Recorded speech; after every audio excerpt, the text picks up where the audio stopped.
வங்கக்கடலில் நிலை கொண்டிருந்த காற்றழுத்த தாழ்வு மண்டலம் புயலாக மாறியிருக்கிறது. இது நாடா என பெயரிடப்பட்டிருக்கிறது. இந்த நாடா புயல் தொடர்பான கூடுதல் தகவல்களை நமது செய்தியாளர் திவ்யாவிடம் கேட்கலாம். திவ்யா, இந்த நாடா புயல் இப்ப எந்த பகுதியில் நிலை கொண்டிருக்கு? தமிழரசன், சற்று முன்பாக சென்னை வானிலை ஆய்வு மைய இயக்குனர் இந்த புயல் உருவாகி இருப்பதற்கான அந்த பேட்டி அளித்தார். அதனைத் தொடர்ந்து தற்போது நம்ம செயற்கைக்கோள் புகைப்படத்தை நம்ம பார்த்தோம் அப்படின்னா, கடந்த 29ஆம் தேதியே வங்கக்கடலில் ஒரு குறைந்த காற்றழுத்த தாழ்வு நிலை உருவாகுவதற்கான சூழல் இருந்தது. தொடர்ந்து அது படிப்படியாக வலுப்பெற்று தற்போது ஒரு புயலாக தென்கிழக்கு வங்கக்கடலில் இந்த இடத்துல நிலை கொண்டு இருக்கிறத உங்களால் இந்த செயற்கைக்கோள் புகைப்படத்தில் பார்க்க முடியும். இந்த புயலானது எப்போது எப்படி கரையை கடக்கும் அப்படின்றத நம்ம சரியாக பார்த்தோம் அப்படின்னா, தற்போது அது மணிக்கு 15 கிலோமீட்டர் வேகத்தில் நகர்ந்து வருது. இப்படி நகரக்கூடிய இந்த புயலானது நாளை மறுநாள், அதாவது 2ஆம் தேதி வேதாரண்யம் புதுச்சேரி இடையே கடலூருக்கு அருகே, நம்ம சரியா இந்த புகைப்படத்தில் பார்க்க முடியும், புதுச்சேரி வேதாரண்யம் இடையே கடலூருக்கு அருகே அந்த புயல் 2ஆம் தேதி அதிகாலை கரையை கடக்கும் அப்படின்னு வானிலை ஆய்வு மையம் தரப்பில் தெரிவிக்கப்பட்டிருக்கு. தற்போது தென்கிழக்கு வங்கக்கடலில் நிலை கொண்டிருக்கும் இந்த புயலானது, அதாவது இதற்கு நாடா என பெயர் சூட்டப்பட்டிருக்கு. அரேபிய மொழியில் இது ஒரு பெயர் அப்படின்னு சொல்லப்படுது, அரேபிக்கில் வைக்கக்கூடிய பெயர். இப்படி இருக்கக்கூடிய இந்த நாடா புயல் 2ஆம் தேதி அதிகாலை புதுச்சேரி வேதாரண்யம் இடையே கரையை கடக்கும் போது தமிழகத்தில் பரவலாக மழைக்கு வாய்ப்பு இருக்கு. குறிப்பாக கடலோர மாவட்டங்களில் கனமழை அல்லது மிக கனமழை பெய்யக்கூடும் அப்படின்னு தெரிவிக்கப்பட்டிருக்கு.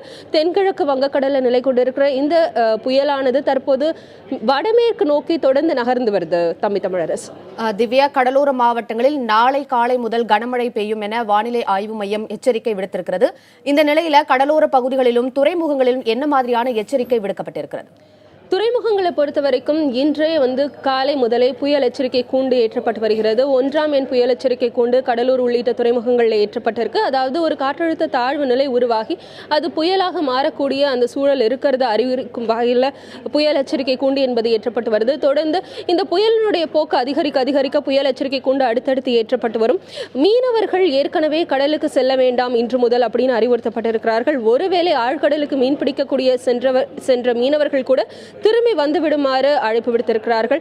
இப்படி இருக்கும் சூழல்ல மழையை பொறுத்த வரைக்கும் கடலோர மாவட்டங்கள்ல, அதாவது நம்ம பார்க்கக்கூடிய தெளிவாகவே கடலோர மாவட்டங்களான நாகை, வேதாரண்யம், கடலூர், புதுச்சேரி, சென்னை உள்ளிட்ட தமிழகத்தின் கடலோர மாவட்டங்களில் கனமழை என்பது இருக்கக்கூடும். ஒரு சில நேரங்களில் மிக கனமழை கூட இருக்கக்கூடும்.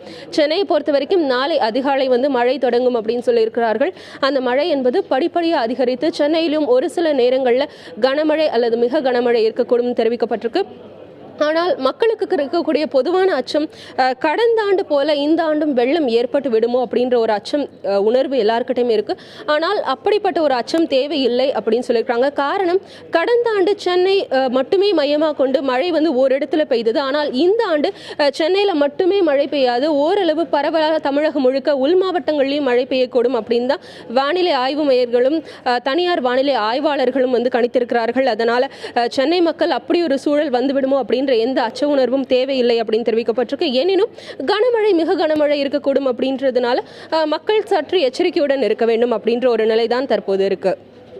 திவ்யா, வானிலை ஆய்வு மையம் நாளை காலையிலிருந்து மழை பெய்யக்கூடிய வாய்ப்பு இருப்பதா சொல்லியிருக்கிறாங்க. இந்த ஆண்டு சராசரி மழை பொழிவை எட்டுவதற்குண்டான வாய்ப்புகள் இருக்கா? ஆனால் தமிழரசன், பொதுவாக வடகிழக்கு பருவமழை என்பது நவம்பர் மாதமே தொடங்கிவிட வேண்டும். இந்த ஆண்டு பார்த்தோம் அப்படின்னா டிசம்பர் மாதம் முதல் வாரத்தில், அதாவது நவம்பர் மாதத்தினுடைய இறுதி வாரத்தில் தான் ஒரு காற்றழுத்த தாழ்வு நிலை உருவாகுவதற்கான சூழலே இருந்திருக்கு. காரணம், வடக்கிலிருந்து தொடர்ந்து குளிர்ந்த காற்று என்பது வீசி வந்தது. ஆனால் தற்போது தான் அந்த காற்றழுத்த தாழ்வு நிலை ஏற்பட்டு புயலாக மாறி மழை வரக்கூடிய ஒரு சூழல் இருக்கு. இப்படி இருக்கும்போது டிசம்பர் மாதம் முதல் வாரத்தில் மழை இருக்கக்கூடும். ஆனால் போக போக தான் இந்த மழை என்பது தொடர்ந்து எந்த அளவு பெய்யும் அப்படின்றத எதிர்பார்க்க முடியும். ஆனால் இவ்வளவு நாள் மழை இல்லாததே கிட்டத்தட்ட 60-70% மழை பற்றாக்குறை அப்படின்னு தான் பரவலாக சொல்லப்படுது. ஆனால் நம்ம தனியார் வானிலை ஆய்வாளர்கள்ட்ட பேசும்போது வரக்கூடிய இந்த மழை என்பது 90% கண்டிப்பாக பெய்யும், நிச்சயமா நல்ல மழை பொழிவாக இருக்கக்கூடும் அப்படின்னு தான் எதிர்பார்க்கப்படுது. ஏனெனும் 10% தோல்வியில் முடியும், அதாவது இந்த மான்சூன் ஃபெயிலியராக இருக்கக்கூடும் அப்படின்னு சொல்லப்படுது.